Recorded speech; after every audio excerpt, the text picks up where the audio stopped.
تو فرمایا کہ والذین کفروا، اور وہ لوگ جنہوں نے کفر کیا، یتمتعون، فائدہ اٹھاتے ہیں، ویأکلون کما تأکل الانعام، اور کچھ وقت کے لیے کھاتے ہیں جیسے چوپائے کھاتے ہیں، چوپایوں کی طرح کھاتے ہیں، والنار مثوی لہم، اور آگ ان کا ٹھکانہ ہے۔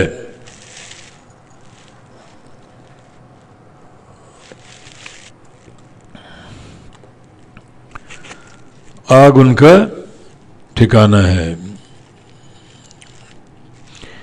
تو اس آیت کریمہ میں دونوں گروہوں کا ذکر ہے، اہل جنت اور اہل جہنم دونوں کا۔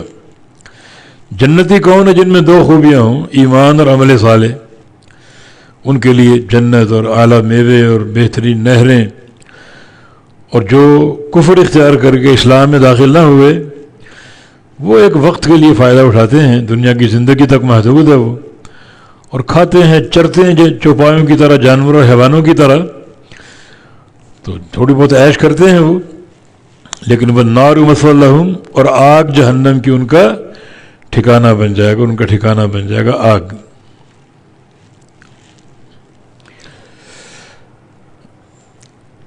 چوپایوں کی طرح کھانے، یہ مراد بھی ہو سکتا ہے بہت زیادہ کھانا،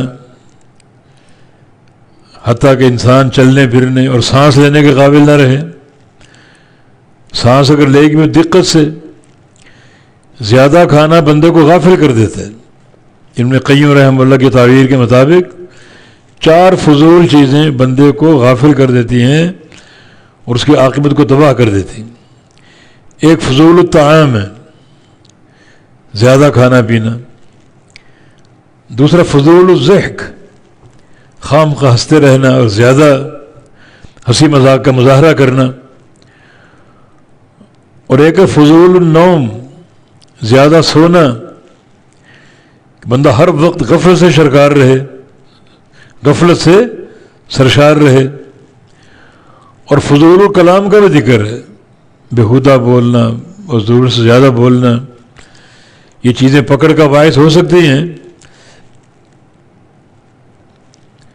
تو 4 چیزوں میں ہمیشہ اعتدال رکھنا چاہیے، نہ کم نہ زیادہ،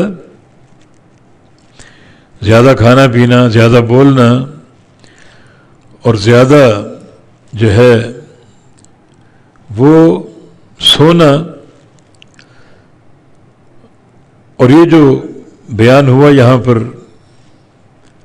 کفار کے حوالے سے، اس میں زیادہ کھپ جانا اور زیادہ بندہ اس میں پڑ جائے اور اس کو توبہ اور رجوع الی اللہ کا احساس نہ ہو، تو یہ چیزیں ایک مومن بندے کے لیے تباہ کن ہیں۔ اور جن لوگوں نے کفر کیا، یتمتعون، وہ فائدہ اٹھاتے ہیں اور کھاتے ہیں، کما تأکل الانعام، جیسے چوپائے کھاتے ہیں۔ ایک بار نبی علیہ السلام مسجد میں تشریف فرما تھے، تو ایک صحابی ابو جحیفہ رضی اللہ عنہ مسجد میں آئے اور انہوں نے ڈکار لے لیا بلند آواز سے، تو اللہ کے نبی نے ٹوکا اس کو اور فرمایا کف عنا جثاءک، اپنی ڈکار کی آواز ہم سے دور کرو، روکو ہم سے۔ جب مسجد میں تم ہو، اللہ کے گھر میں ہو، تو یہ بلند آواز سے ڈکار لینا، اس کو روکو، اللہ کے گھر کا احترام کرو۔ تو آپ نے ڈکار سے روکا، اور اگر وہ آئے بھی اور مجبور لینا پڑے تو آواز کو دبا کر لو۔ اونچی آواز سے ڈکار لینا یہ اسلامی آداب کے خلاف ہے اور نبی علیہ السلام کے مزاج کے بھی خلاف تھا۔ ابو جحیفہ جو آئے، ان کا ڈکار نکل گیا، کف عنک جثاءک، اپنا یہ ڈکار ہم سے روکے رکھو، دور کرو ہم سے۔